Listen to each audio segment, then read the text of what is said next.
लिखते हैं sharpen your saw, मतलब आपको अगर if you want to cut a tree by a saw तो you have to sharpen it. तो your saw, your physical saw, you have to keep exercises, mental saw, you have to keep good reading and thinking good.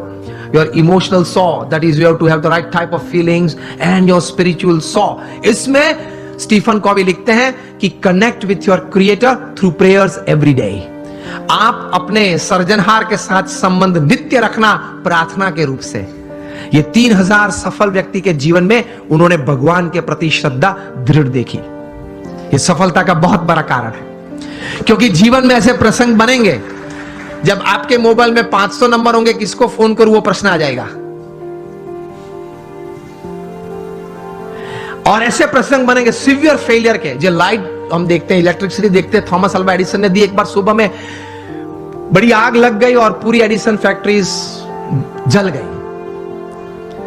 Edison को किसी ने बताया, वे चले सुबह में देखा कि it was a heap of ashes. छोटे बच्चे को साथ में लेके गए थे और बच्चे को बताया कि go and call your mother. क्यों? She might not have seen such a big heap of ash in her life. कितने स्थिर थे. और एडिसन की पत्नी जब आई तब वो पत्नी तो एकदम जमीन पे गिर पड़ी कि हमारी फैक्ट्री की पूरी जल गई है फैक्ट्री. एडिसन ने अपनी पत्नी का हाथ पकड़ा और उसको स्टेबल किया. और एडिसन बोले ऊपर देख के, thank God all my mistakes have burned up, I am coming back at 10, I will start again. और ये इलेक्ट्रिसिटी और ये लाइट हमको दी.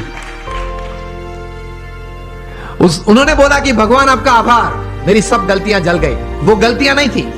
जब तक वे अस्तित्व में थी तब तक वे रिकॉर्ड्स थे, डेटा था. You got my point. जब तक वो पेपर्स थे, जब तक फैक्ट्री जल नहीं गई थी, लेबोरेटरी थी, तब तक वो सब क्या था? रिकॉर्ड्स और डेटा था. एक बार जल गई, यहां अभिगम बदल दिया. गलतियां थी, जल गई, I will start afresh. He did it and he give this. ये कहां से इतना बल आता है इस परिस्थिति में? प्रमुख स्वामी महाराज का संकल्प था कि लंदन में एक भव्य शिखरबद्ध मंदिर करना है. हैरो वहां एक एरिया है, वहां हमने जमीन भी ली. लेकिन नेबरहुड में सबने ये प्रश्न उठाया कि ये लोग 12 बजे तक घंट बजाएंगे, आरती करेंगे तो हमारी प्राइवेसी डिस्टर्ब हो जाएगी. अब ऐसा तो करते नहीं है. लेकिन वहां एक सिग्नेचर कैंपेन होता है, वो भी एक part of the legal process है. उन्होंने वो किया और ज्यादा सिग्नेचर लोकल्स थे, उनकी हुई. तो कोर्ट ने रूलिंग दे दिया कि BAPS can not construct a मंदिर, या वो यहां मंदिर नहीं बांध सकते. और हम केस हार गए. प्रमुख स्वामी महाराज बड़ौदा में थे और बोर्ड ऑफ ट्रस्टीज ने फोन किया वहां लंदन से कि स्वामी जी हम केस हार गए. प्रमुख स्वामी महाराज के साथ हमारे बड़े सदगुरु संत पूज्य विवेक सागर स्वामी थे. उन्होंने ये प्रसंग प्रत्यक्ष देखा. प्रमुख स्वामी महाराज के चेहरे पे एक व्रिंकल भी नहीं फरी. प्रथम वाक्य वे बोले, जैसी भगवान की इच्छा. दूसरा वाक्य वे बोले कि हमने तो अपना पुरुषार्थ सही भावना से किया था, अब परिणाम जो भगवान की इच्छा है वो हम स्वीकार लेंगे. और तीसरा वाक्य बोले कि हमने तय किया था वो मंदिर तो करना है, और कोई जगह ढूंढना चालू कर दो, मंदिर तो जरूर बनाएंगे. और बनाया.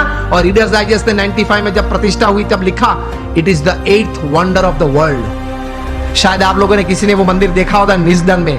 It is the 8th wonder of the world.